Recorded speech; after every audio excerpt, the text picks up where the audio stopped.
మామూలుగా మనం న్యాచురల్గా అయితే ఒక వ్యక్తి పర్చేజ్ కోసం వెళ్ళినప్పుడు మనం ఏం చేస్తాం, వస్తువులు కొన్న తర్వాత ఇన్స్టాంట్గా మనం పేమెంట్ చేయడం జరుగుతుంది. వీళ్ళు ఏం చేస్తారంటే ఇన్స్టాంట్గా పేమెంట్ చేయకుండా అక్కడ ఉన్న యూపీఐ స్కానర్ని ఫోటో క్లిక్ చేయడం జరుగుతుంది. ఆ ఫోటోని ఎవరైతే వీళ్ళ కాన్స్పిరసీలో ఉన్నటువంటి వ్యక్తి ఎవరైతే ఉన్నారో అవుట్ సైడ్ ఉంటారు, వీళ్ళు మేబీ షోరూమ్ అవుట్ సైడ్ ఉండొచ్చు, మేబీ అదర్ స్టేట్లోనే ఉండొచ్చు, ఇంకా అది మనకు ఫర్దర్ ఎగ్జామినేషన్లో తెలుస్తుంది. అతను పేమెంట్ చేస్తాడు.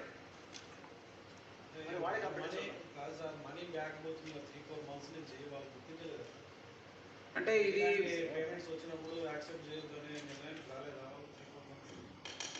ఇక అది ఇప్పుడు వాళ్ళ దృష్టికి వచ్చింది కాబట్టికనే మనకు కంప్లైంట్స్ రైజ్ చేసినారు.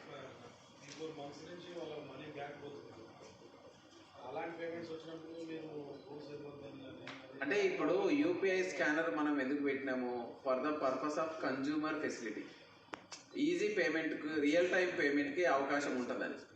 కానీ దీనిలో ఉన్న చిన్న డ్రాబ్యాక్ ఏంటంటే ఎప్పుడైనా రైజ్ చేసుకోవచ్చు, 3-4 డేస్ తర్వాత కూడా రైజ్ చేసుకోవచ్చు గూడ్స్ డెలివరీ అయినాక.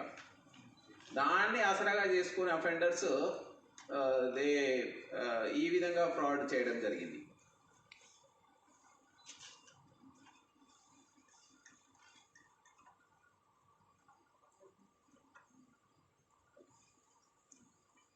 ఇందులో మనకు సైబర్ అంటే ఐటీ ఆన్లైన్ పేమెంట్స్ ఉన్నాయి కాబట్టి ఐటీ యాక్ట్ కూడా ఇన్వోక్ చేయడం జరిగింది. దీన్ని పకడ్బందీగా ఇన్వెస్టిగేషన్ కంప్లీట్ చేసి ఇందులో ఆ యూపీఐ పేమెంట్స్ చేసిన వ్యక్తులతో పాటుగా వాళ్ళ వెనకాల ఉన్న వ్యక్తులు ఎవరైనా ఆర్గనైజ్డ్ వేలో ఉన్నట్లయితే మనకు ఫర్దర్ ఇన్వెస్టిగేషన్లో తేలితే వాళ్ళ మీద కూడా మనం ఆ చట్టాల ప్రకారం చర్యలు తీసుకోవడం జరుగుతుంది.